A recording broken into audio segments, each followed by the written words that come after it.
Hello, good evening. Welcome to another edition of Shoot the Defense on FNX, brought to you by the Life of A. I'm your host, Stel, and my co-hosts this evening are none other than Rhodri Giggs and Yiannkis J, as he's once known on Twitter. Rod, how you doing, mate? Yeah, I'm good, mate. Yourself? Yeah. Good. Can't complain after that semi-final victory at the weekend, but we'll go into that in just a moment. Yan, you okay? Yeah, I'm good, mate. You all right? Yeah, good, Sound a good. bit, sound like you got the cold, mate. You cheered up? I cheered up. Well, I was happy on Saturday, and then I watched that tonight, and then it put me in a downer. Oh, well, let's not talk about that. In fact, no. Let's actually talk about it. Let's talk about Liverpool 5, AS Roma 2. Now, the first 20 minutes, Roma had a couple of chances, and then it was all Liverpool when, let's be 100% honest, and at the risk of getting death threats and having Italians knocking at my door, it was going to happen, wasn't it? Let's be 100% honest. Roma got three defenders, central defenders that cannot run. They're not great. Fazio couldn't even make it. At Spurs, he was down the pecking order, and it was the Mo Salah show. Rod, did you? I don't know if you watched the game, mate, but Mo Salah. We're going to talk about him later on, with the Player of the Year award, mate. But he's unplayable at the moment, and he absolutely ripped Roma to shreds. He is unplayable, but it doesn't help. I'm watching the highlights of the Liverpool game tonight. It's terrible defending, especially for an Italian side. The first goal's a great finish, but you don't show him inside his left foot. The second one's bad defending as well. There's like 2-on-2, but you can't argue with finishing. The third and fourth goal, he's basically pulling a plate for his two mates. So he's had a really, really good season. It's a bit premature saying he's as good as Cristiano Ronaldo and Lionel Messi. Let's see if he does it. He scored 35 goals, 3 years on the bounce, 4 years on the bounce. So it's a bit premature. Players are going to know all about it next year, so it'll be a little bit tougher for him. He won't have it as easy, but you can't take away what he's done this season. It's been a fantastic season. It's a shame it's got the pin dippers down the road. Fair point. Now, Jan, as I said, Roma they weren't in the game at all. 2-0 down at half time. Early third goal in the beginning of the second. It was one-way traffic, but they've given themselves a glimmer of hope. I really don't see them scoring 3 times without Liverpool replying. Liverpool will score an away goal. They might even score 2. I think they'll even get 3, to be fair, mate. It's done and dusted, isn't it, really? You like to think so as a Liverpool fan. I mean, Roma did it against Barcelona. Like you said, I don't see them repeating the feat against Liverpool. Liverpool got too much attacking class not to score away in Roma, to be honest. It's a shadow of a team that played Barcelona at home, wasn't it? It was it seemed like a totally different team tonight. But to be, I don't want to, pat myself on the back. But when the draw came out, I actually said that Liverpool would annihilate Roma, and I was proven right. I think it was the perfect team for Liverpool to play. Roma not. I know they like third or fourth, joint fourth, I think, with Lazio in Serie A, but they're not the greatest of teams. So I think Liverpool have already put their place in the final. Do you know what? I'm gonna go one better. They've won it. Give them the trophy now. Give them the trophy now. Give them the trophy now, because Bayern Munich, they're not the same team as they were. Real Madrid sure as hell ain't the same team as they were. I don't care if they snuck past Juventus and they got Cristiano Ronaldo. Mohamed Salah is in such good form at the moment. Firmino is in good form at the moment. Mane is in great form. Put them together, they will destroy everyone. The midfield, for some reason, well, actually no, it's not some reason. They're just clicking. It's working. Defensively, okay, they're still not great, but they score more goals than everyone, and that's the name of the game. For me, congratulations, Liverpool, champions of Europe. Hate to admit it, as a United fan, give them the pot. It's done. Rod, do you agree? No. I couldn't disagree much more. They've still got to play Madrid. You can't mark Mo Salah the game. Right midfielder did that, and Ashley Young, so it can be done. You know, and you've got a player like Kolarov who has no interest in defending. He's an absolutely shocking defender. You just put, it's obviously said to him, just put him up against Kolarov, and you know he'll cheat, and there'll be a lot of space, which there was, and you can obviously see the damage he's done. So, you know, they obviously have to keep an eye on and make a plan for Mo Salah. But, you know, we've seen it. There's ways around it. Now everyone is probably Jose Mourinho is not such an idiot by getting a 0-0 draw at Anfield. Because, you know, ultimately you've got a point, and not many teams have done that there this year.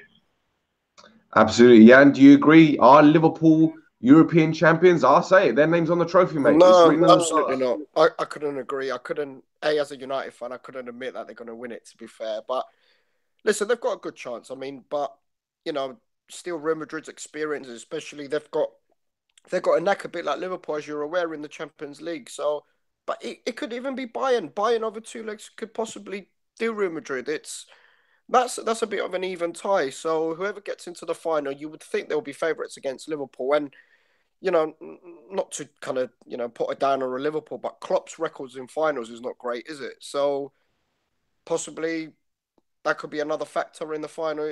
You know, once they get there as well. I mean, it's got to break obviously at some point, but I still fancy Madrid to over the two legs get past Bayern and possibly do beat Liverpool in the final as well. Well, I mean, if Ashley Young can have Salah in his pocket, I'm sure Marcelo can. Yeah, I get that, but you know what? Right now, he's Salahlalicious, as they say. You know, he's a fantastic forward. Rod briefly spoke about him earlier. Yep. PFA Player of the Year, fully deserves it in my opinion. I don't think there has been another Premier League player better than him this season. But a lot of people talk about Silva and De Bruyne, but let's be 100% honest. It's his first year back in the Premier League. He's been absolutely outstanding, and he's carried Liverpool this season. As I said, there's no one out there better than him in the league this season. Rod, do you agree? Oh yeah, most definitely. I know I heard some talks today that Silva and Brian, he's got to be one of them because they won the league. This is not a team individual medal. It's individual medal. So he's back been by far the best player in the league, and his numbers show that. His assists, his goals, and obviously like you touched on there, he's probably dragged Liverpool through the mire this season and probably got them to where they are without him. Only fifth or sixth. So yeah, he's made a massive influence, and obviously someone at Chelsea is not from the top properly again, because to let a player like Mo Salah go and the ability to start, look at Kevin De Bruyne, these players are back go. Obviously something going wrong at Chelsea. Fair point. Jan, what do you reckon? Salah's been sensational. He deserves every kind of accolade he gets this season for a guy. We touched on it earlier on in the season when he was doing well. He came from Italy, as a flop at Chelsea, to play in a front three. He's a left-sided player playing on the right in a front three at Liverpool, to score them goals that he has done this season and the impact that he's had, and also for their national team as well. I think he's carried Egypt as well to the World Cup, to be fair. A lot of people might, kind of forget that, but even for the national team, he's done really well for them as well. So, let's see what happens in the second year. As we know, the second year is always a difficult one because defenders start kind of knowing, the attackers play a little bit better and teams set up in a different way. But for this season, for me, he deserves all the praise that he gets. What does you've got to give credit to Jurgen Klopp. He doesn't just turn up this season and become that player. He's obviously that player when he's turned up, and Jurgen Klopp's seen that, and he's got the best out of him. So you've got to give props to Jurgen Klopp as well. He's done a fantastic job with him. Has there been any standout moments for you, Rod, in terms of any goals, any assists? Has anything stood out for you? Well, obviously the one that stands out to me, the one that I keep on seeing is the one-on-one to the keeper, where he lets the keeper go to the floor and he's a little thing for the head. I think that's Messi-esque, if you like. It's an art to do that. He's obviously sits the keeper down on the ground and just makes it easy for himself by just lifting it over himself. Yeah. But it's a whole array of goals. But for me, I think it'll be a lot more difficult for him next year, because managers will be saying to the defenders, can't let this lad come in on his left foot. And if he does, he has to come into traffic, show him down the side, and then we'll take it from there. But, he's still had a fantastic season. And yeah, he's such a humble lad. I know someone in Dubai who actually knows his brother. His brother knows Salah, and he says he's a very humble guy, and he does a lot of charity work for Egypt. But going back to what he's done for Liverpool, that goal against Spurs really stands out for me. The one at Anfield where he put them to the last minute one. Mm-hmm. Yeah, I agree. If you were going to ask me the same question, I was going to say that moment as well. The fact that it was such a big game at the time as well, and to do what he did in was it 90th minute? Wasn't it? It's just before Tottenham scored as well. The equaliser.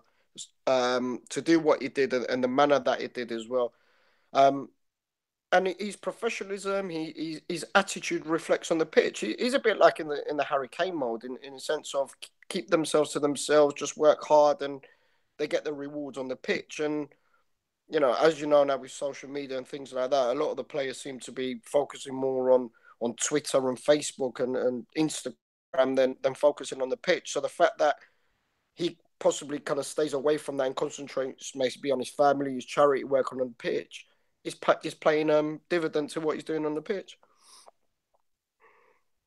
Absolutely. Well, look, let's not continue this Liverpool loving because I'm already ill enough as it is, and I don't want to make myself even worse. Sorry, Liverpool fans.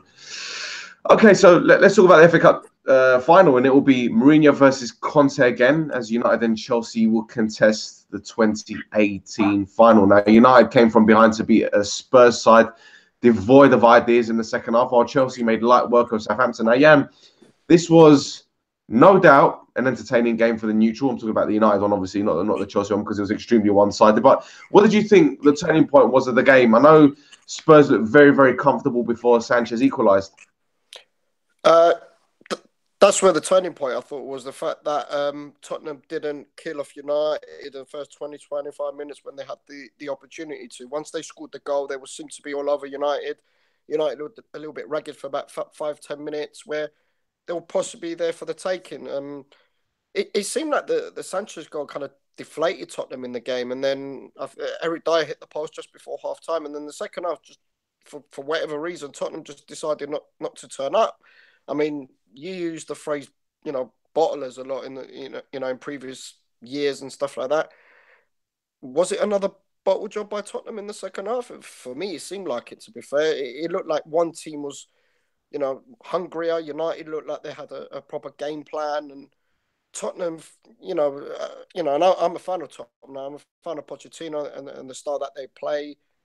Ran out of ideas second half, and I thought, not having my United hat on, but I thought United deserved to win on the day. I agree. And Rod, Sanchez was awarded the man of the match. He loves the FA Cup and scores practically every time he plays at Wembley, mate. How important was his role on Sunday? Or Saturday, sorry. I'm getting my days mixed up now. Sanchez. Yeah, well, he's like I touched on last week, he's getting to know the players better now. And once you get to know the players, you have a couple of good games, and you just can go on from there, and that's what he's doing. He's a big time player. Like I touched on last week, he's a world class player. It's only a matter of time before he hits the ground running, and he's starting to do that now. And just hopefully he carries it on now, because he's the type of player you get what we've seen at Arsenal. We get 8, 9, 10s a week. You might get a 6 or 7 every now and again, but they're very rare. So hopefully we see the Sanchez to come that we've seen all season and carries on now, because it's a great performance on Saturday and a well-taken goal. That's right. Now, and it feels like we're going around in circles with Spurs, mate, because every time they're knocked out of a competition, we question their loyalty, we question whether the manager is good enough or as good as people claim he is, and so on and so forth, mate. How much do you think this defeat has hurt Spurs? I think it's deflated them a lot, because a lot of the Tottenham fans that I know, or listening to Tottenham fans in general, believe that this was their year to go and win the FA Cup or win a trophy. And the fact that they failed again at the semi-final. I mean, is it 8 semi-finals now in the FA Cup that they've lost in a row? I mean, that's a shocking record itself, and it reflects. There's coming back to it, there's not enough winners in that team, in that squad, to kind of at crunch time or important games to kind of say, listen, this is what we need to do to kind of manage the games better. This is where I think the experience or lack of winners didn't help Tottenham in the second half, where United had Mourinho who's been there and done it, and certain players, like Sanchez, a winner who kind of, they knew how to manage that game in the second half. And to be fair, you always think that there's a storm coming after the 2-1, but it never came from Tottenham, which on their part was very, very disappointing. And if you're a Tottenham fan, forget the result. You'll probably start worrying now about your better players in the future. Will they stay there now? Because it's all nice, playing the football the right way, or pretty football, so to speak. But at the end of the day, winning trophies is what it's all about. And you pretty soon you might see your Dele Allis, your Ericssons, your Kanes possibly maybe jumping ship. Well, it's quite interesting you say that, Jan. And this is a good segue to my next question, Rod. You look at Alderweireld and Danny Rose. The Spurs fans appear to be resigned to losing them. They freely admit that they're at the exit door now. If you take those two players out of the equation, mate, and you look at Spurs' squad, how far away are they from mounting a challenge? How many players do you think they need to bring in? We keep on saying they're at a crossroads, really, Tottenham now, because they have got some good players, but these good players have to win things.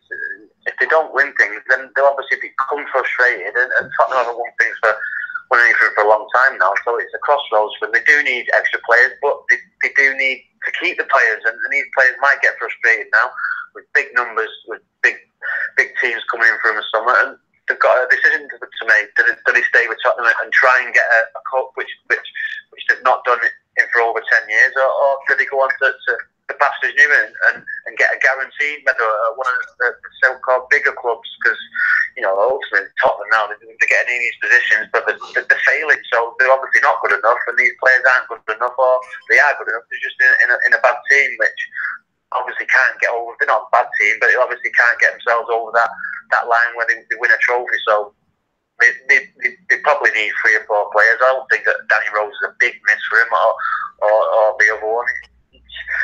That they're not standout players. Danny Rose has had a great season, even though he's done well when he's come in. So, for me, it's keeping the top players, the Ericsson, the Kane, the Allis, and a couple more. And, the keeper's not been great for him. I've watched Lloris this year, and he's been average at best. So, they may look at getting a better keeper or give Rome a try, because there's something not right there, because they keep on playing at the last stage. So, and they've got to get it right, because it's a fantastic club. They're moving into a new ground, and they have got some top players, but these top players are going to get impatient and move on if they don't start winning things. Jan, Rod and I spoke on Viva Radami, our United podcast, the other day about Pochettino and his in-game tactics. I've always felt that that's one side of his managerial attributes that he really lacks.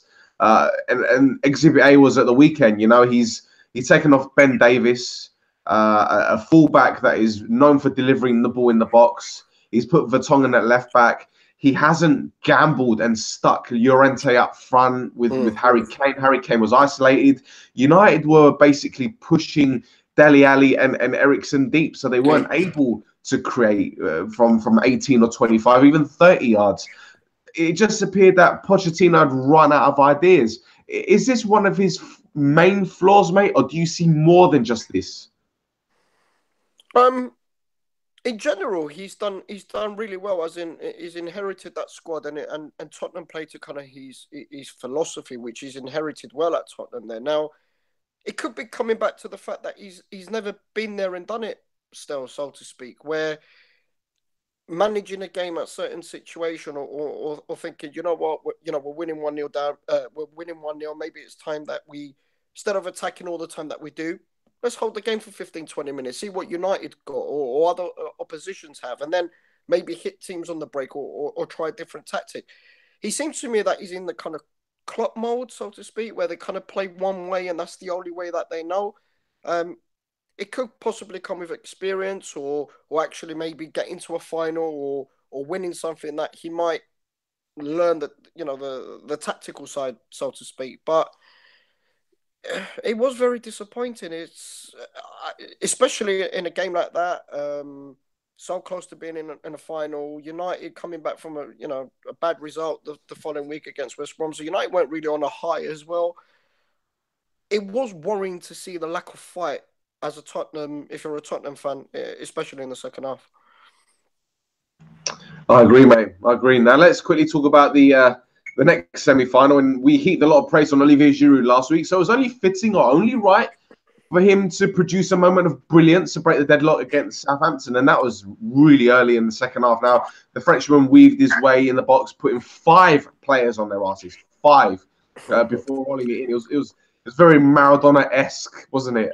Morata made the game safe with 10 minutes to go, and Jan, at the time I was getting a tattoo done, and when Giroud scored, I actually told the guy to stop so I could actually applaud the goal. It was absolutely fantastic. I mean, that has to be one of the best individual semi-final goals we've seen for a long time, right? Oh, absolutely. It's probably the fact that he's Giroud that he didn't get all the kind of praises that he deserves. If it was like Messi or Ronaldo or someone else, we would have been back pages, middle pages of every paper and this and that. It's fantastic ability from a guy that, like you said, we spoke about him last week. The fact that he's not the quickest of players, or he's not renowned for beating players. He proved us all wrong on Sunday, didn't he? The way that he scored them goals. I mean, if you're a Southampton fan or a defender, to concede a goal like that, it was, appalling on the defensive side. But, Giroud does what Giroud does, to be fair. He scores goals, and an important goal, so to speak, to get Chelsea into the final. And he'll probably start the final, and he'll probably get a run into the team now. He'll keep Morata out, and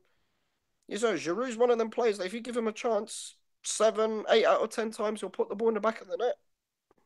I think we need a mascot, and we think we need to call it Olivier Giroud. What do you reckon? Just so we can have it sat on the table whenever we're doing a show, because Michael Oliver is going to be the referee, so there you go. Like Olivier Oliver, I don't know, little Oldman there. Don't quit your day job. Yeah. Don't quit it. Rod, your mate Mark Hughes, I should say, Leslie, his team put up less of a fight than a one-legged man in an ass-kicking contest, mate.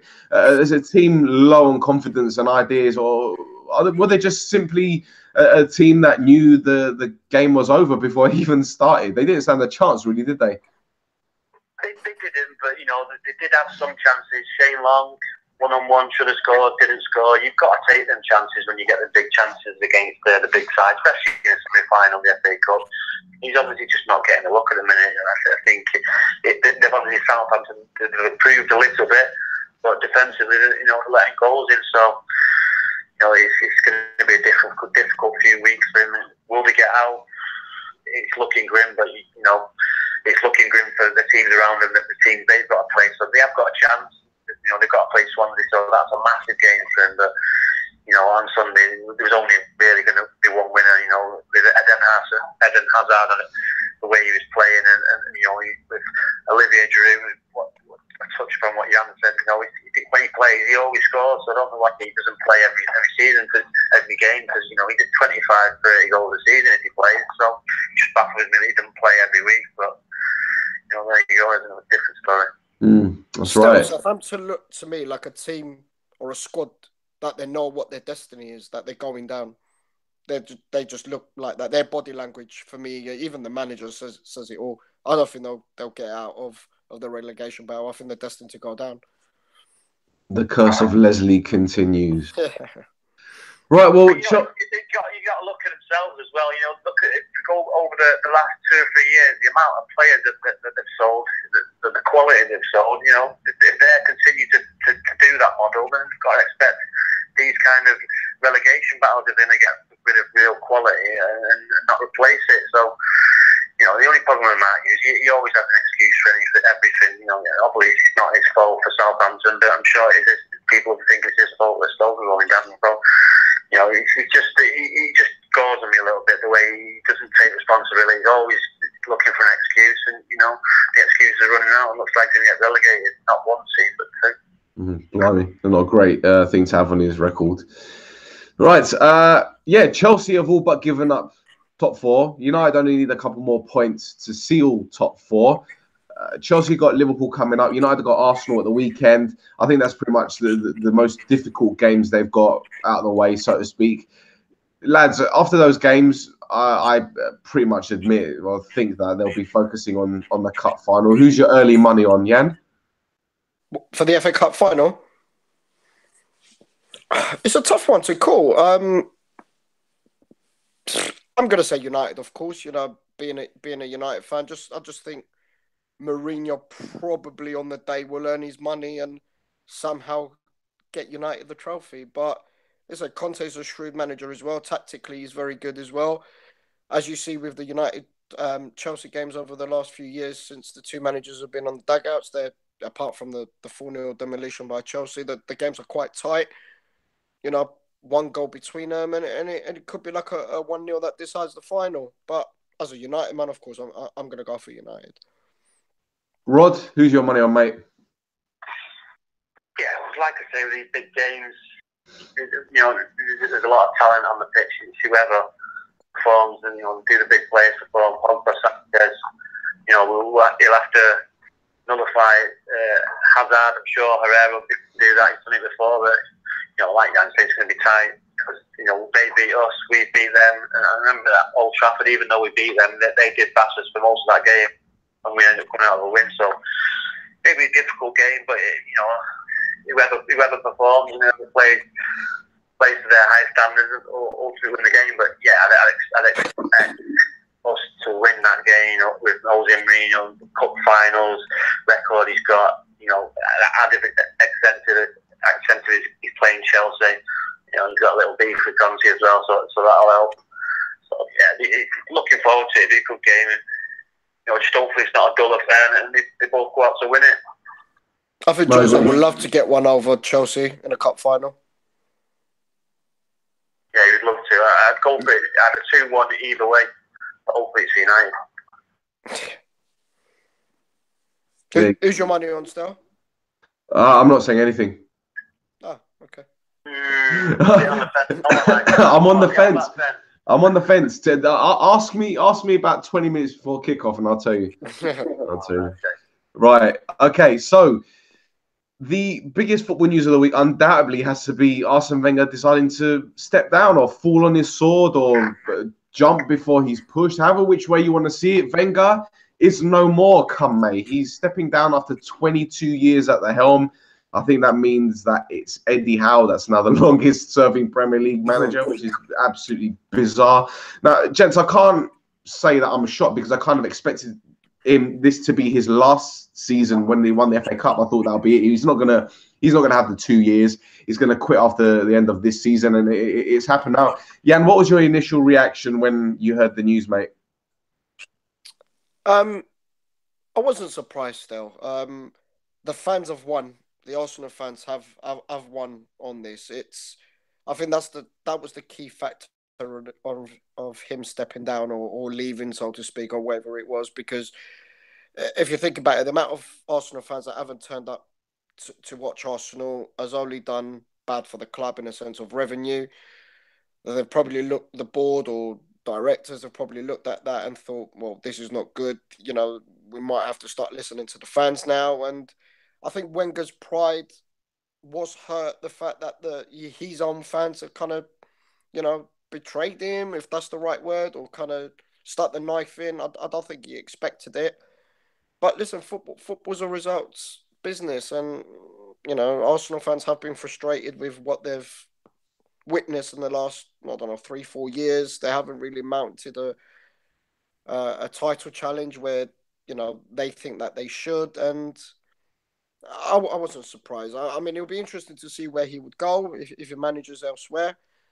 But as a manager and what he's done for that particular football club, the guy's a legend. I mean, you can't deny that. He came from Japan and he turned us over, didn't he? You know, for what he did. He turned the Premiership right around. His ideas, his philosophy, the way Arsenal played football in the early years. And let's face it as well, you've got to give him credit as well, because even in the latter period of his career, he still won trophies at Arsenal, regardless if it's the FA Cup or not. That is still a trophy that Arsenal have got in the cabinet. Now, you know, I'm not having a dig at Tottenham, but Tottenham have a trophy like that. Start, you know, get their, you know, the club started of winning trophies, another club, so to speak. So you got to give the man credit for what he's done. He's an absolute legend at Arsenal. Rhodri, would you agree with that? Yeah, I do agree. I think it's a bit of a difficult one. I think the Arsenal fans have been highly disrespectful to him because, you know, they have got a short memory, even though he hasn't won things in the last couple of years. You know, he's changed that club totally around from when he comes. Did he take over from Riot, was it? That's right, yeah. Yeah. 97. Well, and, you know, within a year he was competing with arguably one of the best teams in Premiership history, and then the next year he won the league. You've been placed on hold. Please wait. Oh, there you go. See, these things don't usually happen. We've been placed on hold. I don't know where Rodri's gone. Rod, you still there? That's interesting. He's actually put me on hold. I've never. Well, he won the league in his first year. Still, he won the league in his first full season. In England, it was supposed to be like the hardest league to win, and United dominating football as they did at that time. So, you know, the only manager to go unbeaten in the Premiership. So, what were you saying, Rod? For some reason, we got put on hold there. Strange. Sorry, Jan. Well, where was he at? Where were you at? Are you just waxing lyrical about Arsene Wenger saying how fantastic the gentleman is and how disrespectful the fans are? Like I say, when he come in, he changed the club totally around. I know they're frustrated and they wanted a change, but you know, he's given so much joy and so much happiness to the teams, the fantastic teams that he's brought to that club, and you know, the way they went and carried themselves. I think, you know, and the way they still carry themselves. You know, he's going now. Give him the respect he earned and give him the praise he's earned, and then, you know, next year's a new year for you. But you know, it's a lot of disrespectful fans in Arsenal.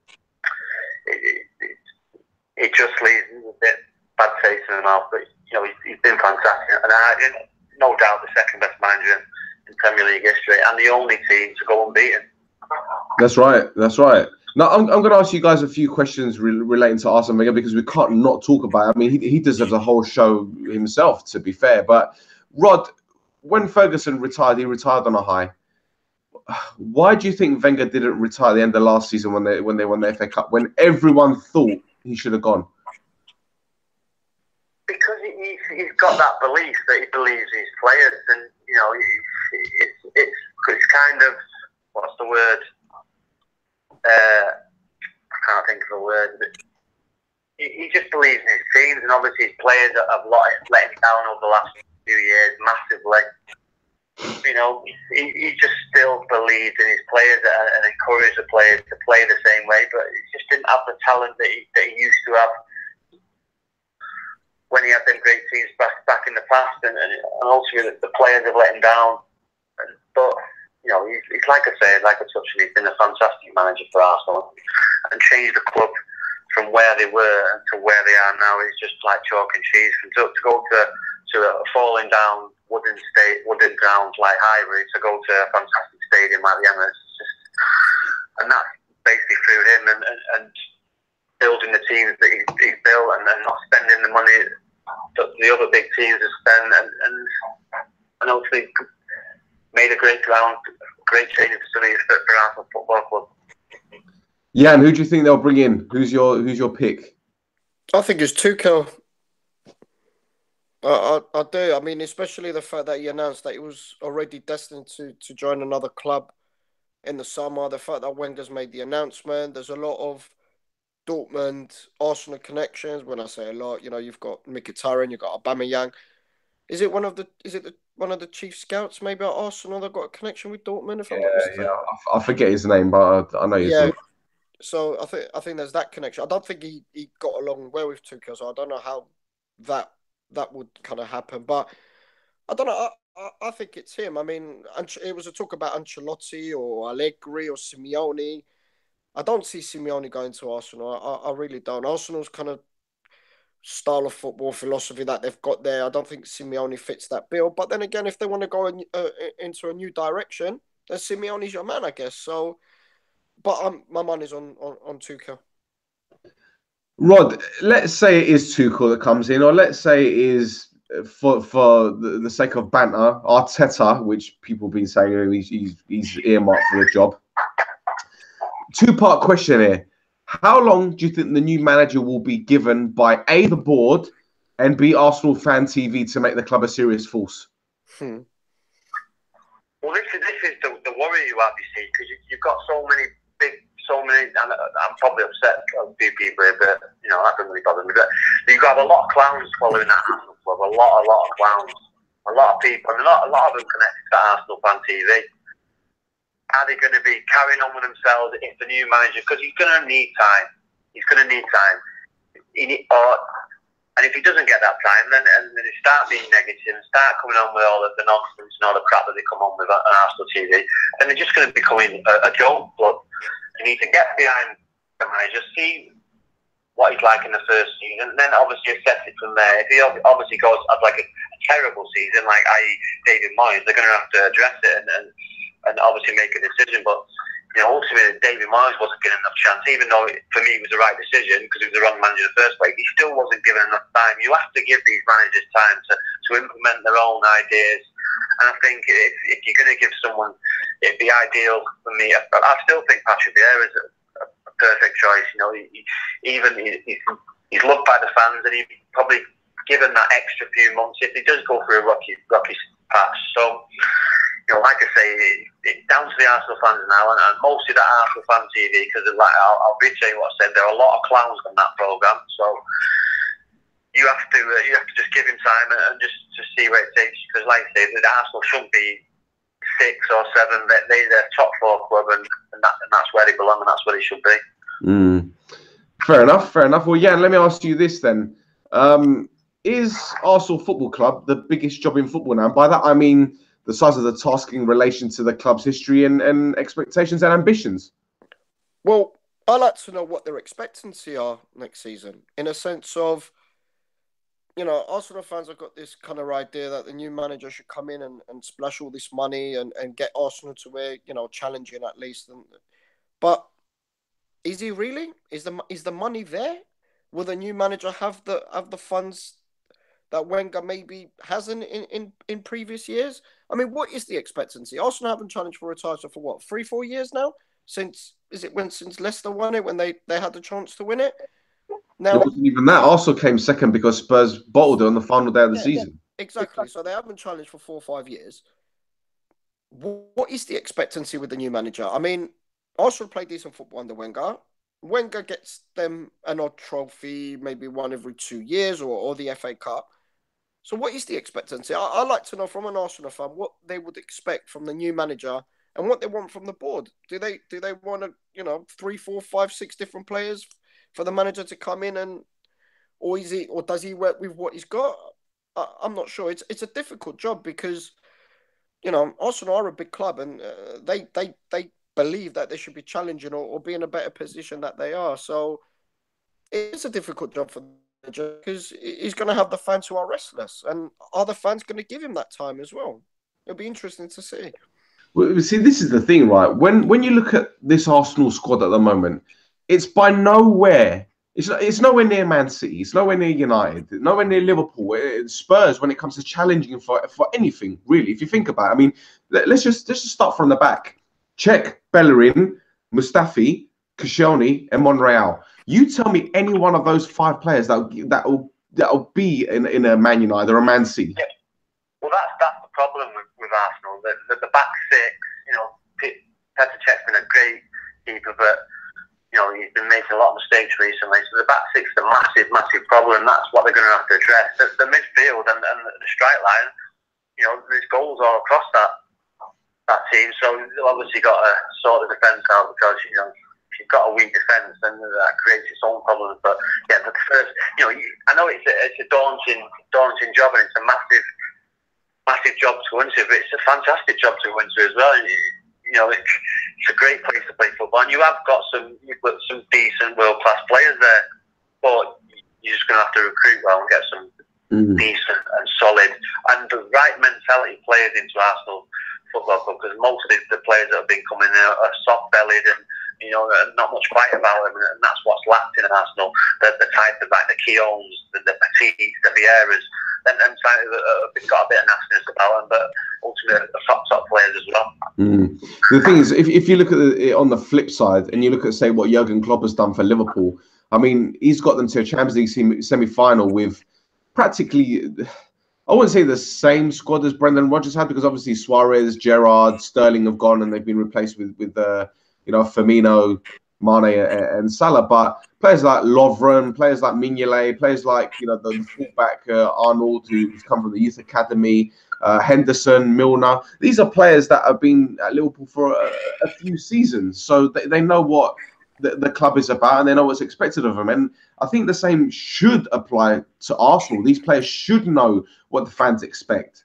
But the problem is, I don't think the players are good enough. So whichever manager comes in is going to have a monumental job to do in terms of clearing out players, in terms of bringing in their own. And it goes back to what I said earlier, what I asked you guys about it being the biggest job in world football. I think it is right now, because it is an uphill task and the fans need to get behind the manager and trust whoever the board bring in.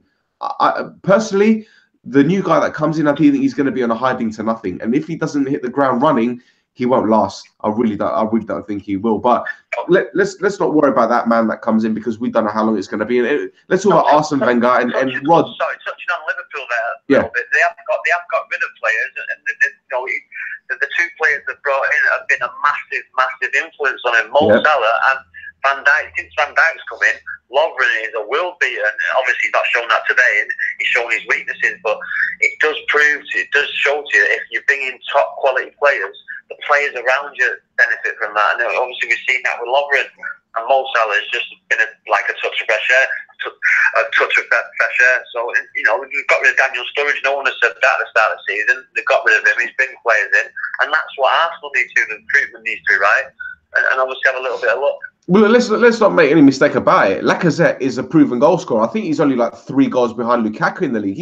He's a proven goal scorer, and he's proven in the Premier League. And this is a guy that hasn't played every game. He's been coming off the bench. He's been playing 70 minutes here and there. You got Aubameyang that will get you goals. Mkhitaryan will provide goals, as will Ozil. Going forward, they're just as formidable as anyone in the league. But they just need to have that right formula, that right balance between defence, midfield, and attack. And if the manager can come in and solidify the back four, which is effectively what Wenger didn't have to do, because he had the best back 5 in the country at the time, didn't he? So he kind of focused more on the physicality and the pace and making Arsenal really aggressive going forward. And they've got that now, but it's just the other way around. It's a kind of like a role reversal, whereas the new guy has to solidify them defensively and not worry about them going forward, isn't it, Jan? No, I agree 100%. They didn't get the balance between defense and attack. I mean, their frailties is the defense, as it showed in so many games or so many occasions. Like you said, going forward, they've got loads of assists, they've got loads of goals in them.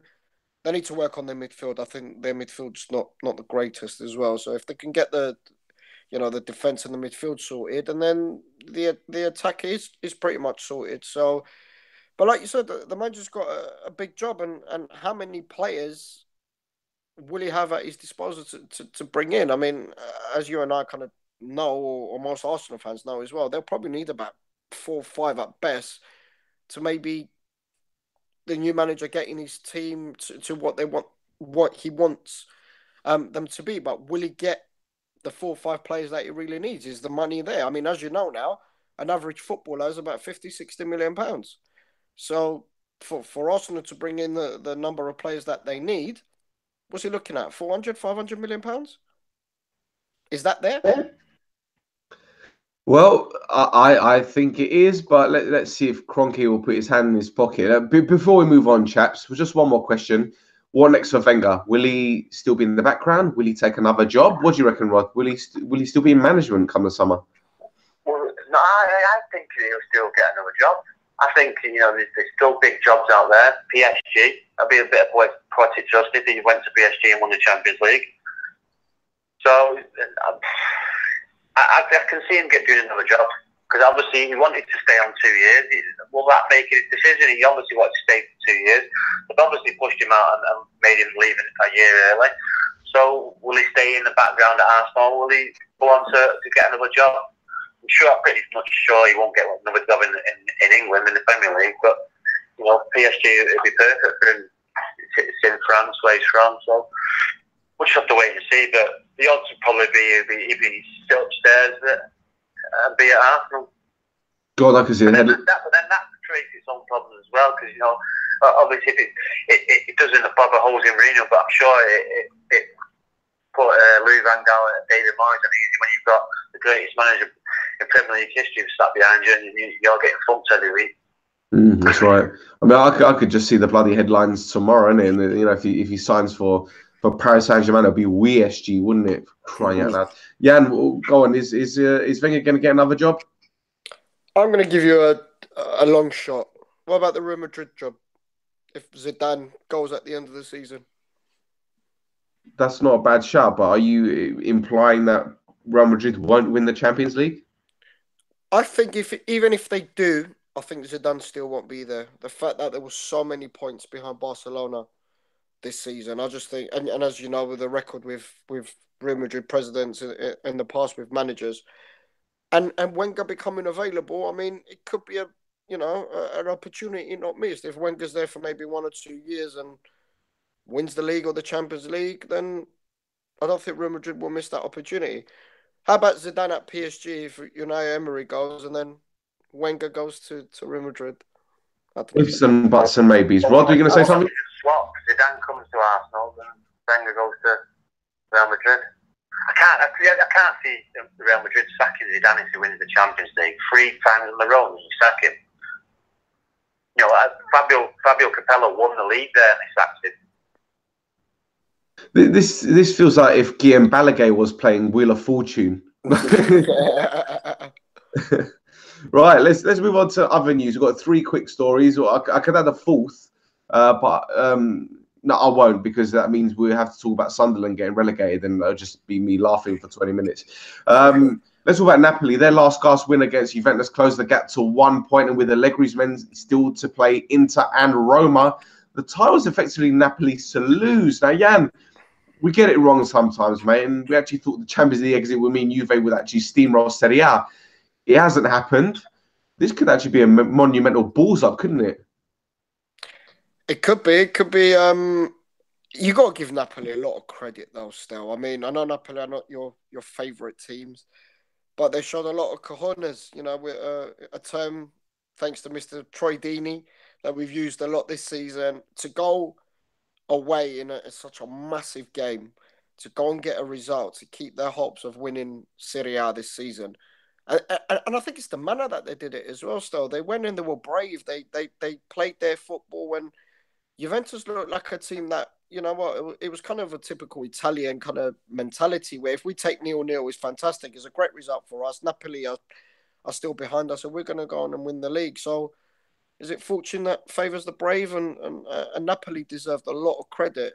As for Juventus, like you said, you know, the last couple of weeks have been an absolute disaster. The fact that what happened to them in the Champions League and the manner that they went out. They drew with Crotone the other day, 1-1, where it was a game that they should have won effectively, and then losing the big game. And as you mentioned, they've got 2 big derbies as well to still play. And you know what, if Napoli, you know, keep winning, I'm sure Juve probably won't beat Roma and Inter in both games, but still all to play for stuff. Absolutely. Robin van Persie scored Feyenoord's 2nd goal in their 3-0 win over AZ Alkmaar in the Dutch Cup final. This rubs further salt in Ajax's wounds, who lost by the same scoreline away to PSV Eindhoven last week, a result which gave the Rootsvitten the title. Now, Rod, what is it about Dutch strikers in their mid-30s returning back to their old clubs and winning things? I mean, Kout did it a couple of years ago with Feyenoord, and now Van Persie has played a massive part in their cup win. He's been some striker, though, hasn't he? Yeah, definitely. I remember him coming to Arsenal. He was a winger. Obviously, he's turned into a striker. And yeah, obviously, you knew he was a striker and he was a good player. But when he comes to Old Trafford, you actually see him week in, week out. Yeah, he was an absolute top class striker. And you know, a great person to have around the team. He would help youngsters out because obviously he's been in that position before, and he was a fantastic team player. A fantastic player to have in the squad, and like saying the world-class striker. Absolutely, absolutely. And on a final note, more shenanigans in Greece. I mean, those of you listening would think that we have some kind of affiliation with Greece here. AEK Athens celebrated their first league title in 24 years after a 2-0 win leaves them 8 points clear at the top with 2 games to go. However, the Appeals Committee of the Greek Football Federation is yet to deliver its verdict on the PAOK versus AEK game that was abandoned in March. You know, the one when PAOK's owner stormed the pitch with a revolver. Jan, what are your thoughts on this? Because we've spoken about Marinakis and Olympiacos and what happened with them. Even if the Greek league decide to dock AEK Athens points, they still can't lose the title, though, can they? No, they can't. I mean, is this actually going on in Greece? Oh, I'm really surprised, though. These things usually don't happen, do they? Ridiculous. You can tell me. There's always a scandal somewhere in Greece, isn't there? There's always something that happens every single year. I mean, it's, you know, no offense to the Greeks that follow their teams, but for me, it's a joke league. I mean, you know, how can you not decide what's going on so late in the season when you know that the 2 teams involved in that game with the points are the 2 teams involved in the title race? I mean, for me, it doesn't make sense. Who actually sits down and makes these decisions? For me, it's pathetic. This should have been resolved as soon as the game finished. What was the verdict in that game anyway? Because I know PAOK scored that late goal. Some of them said that they awarded them the 1-0 victory. Some said that they took the 3 points off them. What actually did happen in the end? Because I actually don't know either, to be honest. Well, that's what I'm saying. That's what they haven't decided yet. Yeah, so... And that happened like 4 weeks ago. But you know what? It doesn't surprise me that, you know, things seem to be changing in Europe. I know young boys in Bern in the Swiss league.